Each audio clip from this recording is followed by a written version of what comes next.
Hello and welcome to the theElpyDimension. I am your guide, Elpy, and we are here on the 30th of January 2025 with another episode of my Seed Table Talks. This is episode 3. Episode 1 was my flower seed haul from Baker Creek. Episode 2 was Cucurbits, or the gourd family, part 1.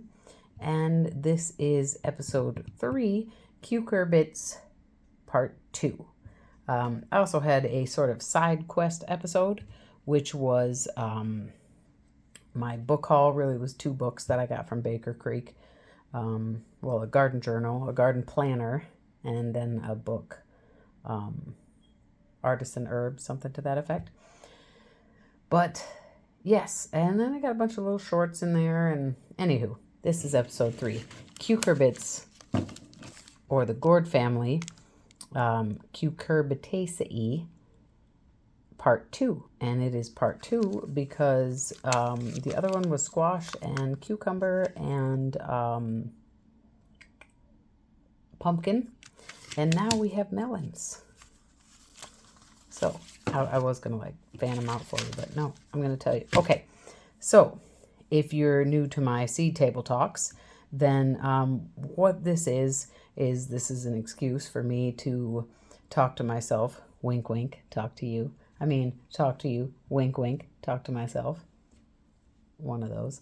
About seeds and to play with my seeds. And it's also me going through the second phase of deciding what to grow from the seeds that I have. I have a lot of seeds, and I've already narrowed. This is actually narrowed down for this group. I've already narrowed it down to these are the ones that I want to grow this year, but I know I'm not going to be able to grow all of these and all of the squash and so this is round 2 of my decision making for my garden planning, and there will be a round 3. So let's go ahead and dive in.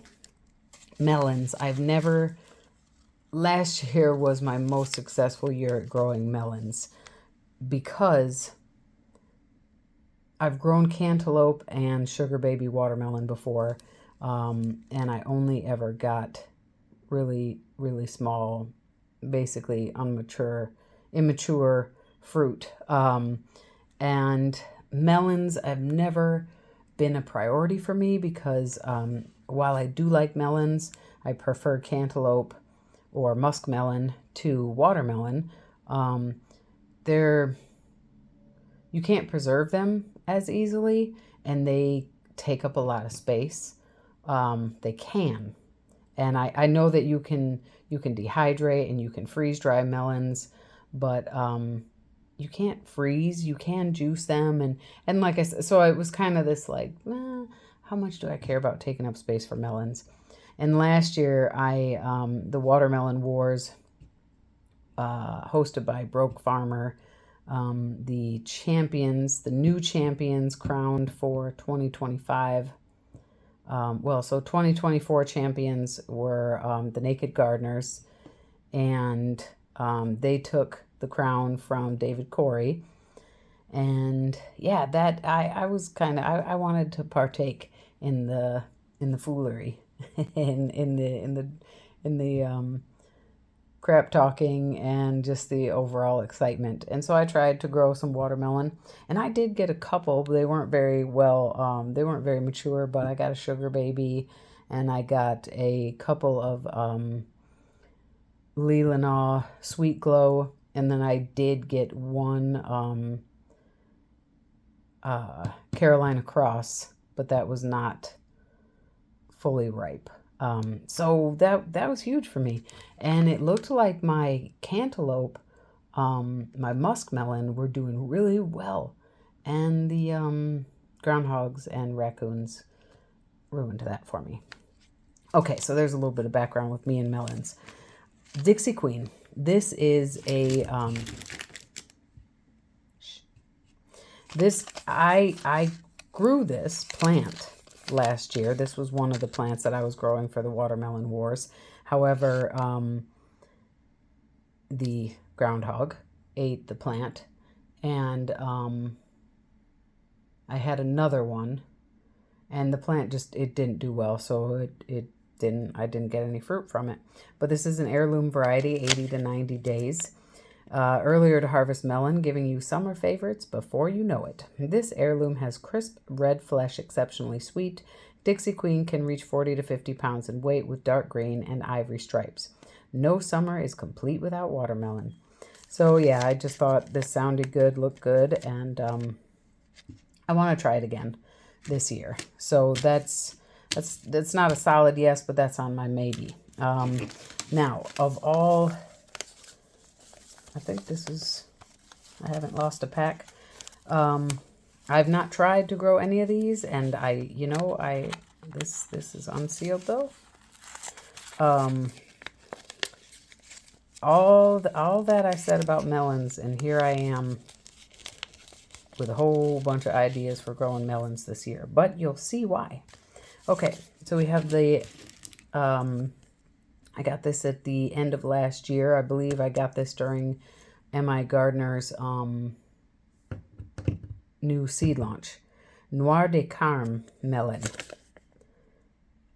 These melons are a French heirloom with great flavor. A ribbed cantaloupe variety with a mix of a classic French melon and more modern domesticated varieties. The all-green flesh has a fragrant aroma of mulling spices and fruity scents, and the interior is a rich, deep orange. Plants produce 3 to 5 fruits per plant and are less prone to powdery mildew. I can grow this up a trellis, and I think that this sounds good, looks good, and hey, that's also going into the maybe pile. Crenshaw melon. I believe I've heard about this around the YouTube streets, and I think that it is quite liked. Crenshaw melons are renowned for their extraordinary sweetness as a result of crossing a cassava melon with a cantaloupe. The juicy peach-colored flesh carries a delightful touch of peppery heat, making it truly unique.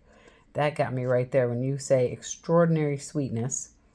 Okay, yep, you got me. Then I'm nerd out on the, because you crossed this melon with that melon, which is what everything is crossed with, this and that. But anyways, but then when you say a touch of peppery heat, what's that about? And I'm gonna search on YouTube for the other gardeners I know who's grown this and get some more on this. Going into the maybe. GT Junior, this is because of you. Piel de Sapo, or Sapo melon. The Piel de Sapo melon, also known as the Santa Claus or Christmas melon, is known for its unique appearance. This melon boasts a pale mottled green skin with speckles and stripes. Inside, you'll discover sweet, pale green to white flesh that's incredibly juicy and succulent, with a mildly sweet and refreshing flavor. Piel de Sapo melon is a late season gem often enjoyed during the holidays. I saw GT Junior bought one of these fruits, and I do believe he liked it. But this, when I saw that M.I. Gardner was offering it, I was like, hey, I want to try that. And as much as I'm excited by the idea of extraordinary sweetness, I also, when you say a mildly sweet and refreshing flavor, that gets me too, because in some applications, maybe you don't want it that sweet. This is, the Crenshaw is more likely to be a for sure. The Piel de Sapo for this year is a maybe. Wax melon. I don't actually remember ordering this. Giant bullet head wax melon. This really looks like a cucumber. I really don't remember ordering this. Like, I thought, did this just get thrown in there? A popular wax melon variety in China, named for the long, dark fruit which resembles a bullet. Excellent storage quality and snow white flesh. Countless recipes for wax melon exist across Asia, from moon pie filling to curries and even wax melon punch. So I don't remember putting this in my order, so I don't remember why, but maybe just because it's interesting. And so this is a maybe. you'll see why so many of them are maybes, why I'm even like, so why'd you even, like, why are you even talking? Anyways, let's see. Okay. This maybe should have been more with the cucumbers, but bitter melon. Ooh. Yunpaku, Okinawan pure white bitter melon. I have heard about the health benefits of bitter melon. I understand that you do have to use some caution, especially when it comes to eating the seeds, apparently. But Momordica charantia. So I've been wanting to get bitter melon for some time, and I finally bit the bullet. Okay. A natural marvel, the purest white bitter melon variety we know, reminds us of the elegant white pearls found off the coast of Okinawa. The most stunning edible ornamental, this extra-large, mild Japanese bitter melon bears pearly white, mellow-flavored fruit. Refined, less bitter flavor that is still quite nutritionally potent and health-promoting. I actually did get another type of bitter melon as well, and I don't need less bitter flavor. I read an article that was talking a little bit about the different flavor profiles, and one that we don't see as much, especially in our culture over here in the U.S., which I'm not trying to blanket statement everybody, because there's a whole lot of cultures here, but overall, bitter isn't always an important flavor profile, if you will, but it's still important for our health and for nutritional reasons. So I didn't get this because it said less bitter, but I got it because it's beautiful, and I thought that, yeah, that would be really cool. That's a solid yes there. And these two are, I'm the most excited about these two. Okay. Shh, don't look. Mango or vine peach melon. Cucumis melo. Mango melon or vine peach, developed in China and introduced into America in the 1880s. 3-inch fruit the size of a peach with yellow rind, bland white flesh. Cooking, pickling type. Find easy pie recipes online. Now, you get it, right? You get it. I know you get it. 3-inch fruit. Cooking, pickling type. When I hear 3-inch fruit, I think this is going to produce way more melon than a plant typically would. I mean, and it's probably also going to require less space. And I know you can pickle watermelon or watermelon rinds, or I've never had it. I'd love to try it. But I love the idea of like a little melon. Is that not just like, oh, let's do it?